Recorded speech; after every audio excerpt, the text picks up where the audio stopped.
Tron09 back again with another video for you guys today, and I have a nice bundle of pickups. The majority of them, I've got to say, are some portable stuff because I've been in a portable mood. Got some GBA, some PSP, some DS, and I do have some console games as well. So I'm just gonna get right to it. First off, I went to GameStop and Toy Vault on the same day, and at the Toy Vault I picked up Fist of the North Star for the original Game Boy, which is an interesting fighting game. Just uses the two buttons, very simple, very straightforward, but it was a cool pickup. And I've been into the Fist of the North Star anime a bit, so I just figured I'd grab it.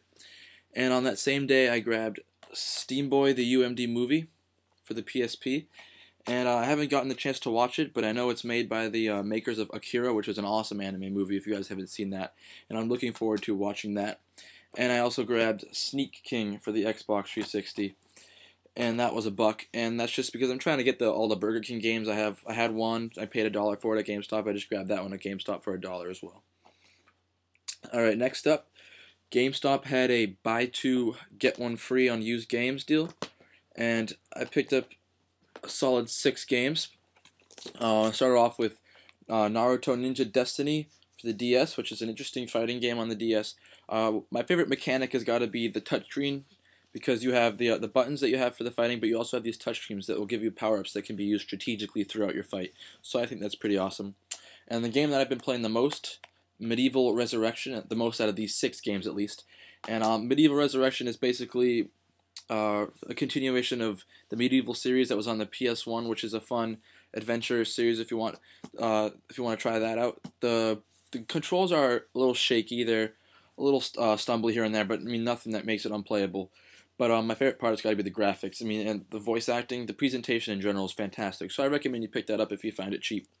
And I haven't tried this one yet, but Dungeon Explorer Warriors of the Ancient Arts for the PSP.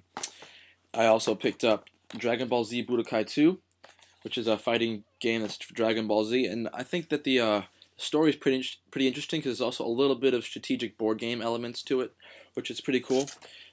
This game, which I'm not a fan of, is Summoner A Goddess Reborn for the GameCube. The camera it's almost unplayable with the way the camera works. I don't know. I'm not a fan.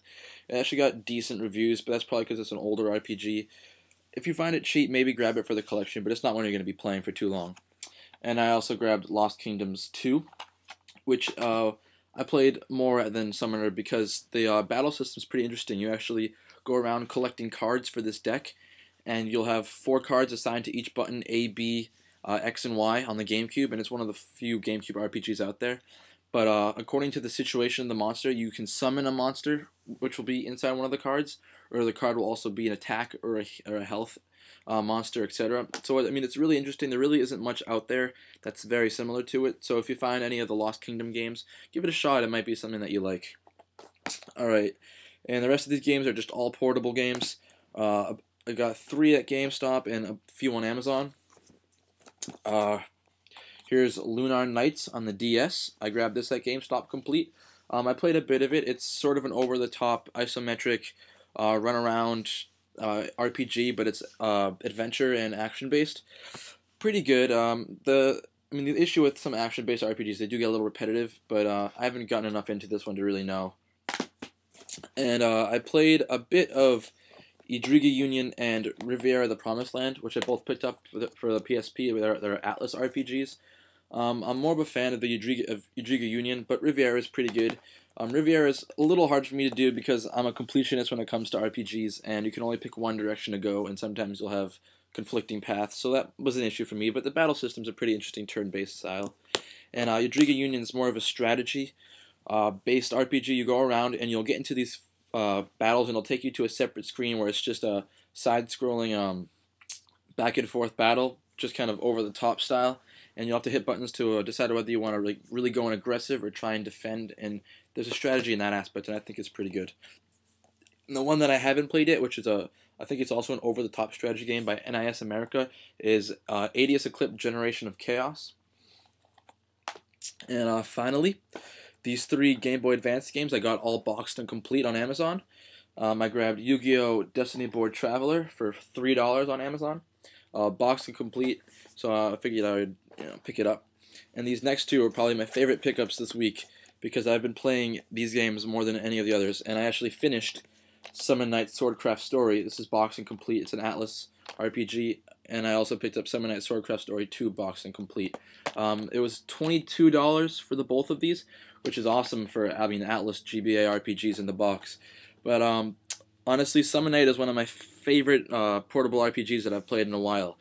It's a good combination of action and dungeon crawling, and the second one is very similar.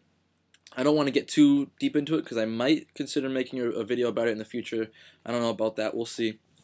But it's basically you go around and you go around and they randomly encounter these enemies when you're dungeon crawling, and then you'll go to a separate screen where you can switch around weapons and magic as you fight an action-based side-scrolling adventure style battle system. It's honestly it's not like anything else out there. I recommend you look it up online, look some gameplay up. That'll really explain itself. But there's also an awesome weapon crafting system that really keeps me engaged, and it's pretty addicting as well. So I recommend you check that out, and if you guys have any questions about any of these games that I picked up, I'll be happy to answer them if you inbox me your comments. Yeah, leave some comments. I always love answering your comments and seeing what you guys think, and thanks a lot for watching. I'll see you guys later.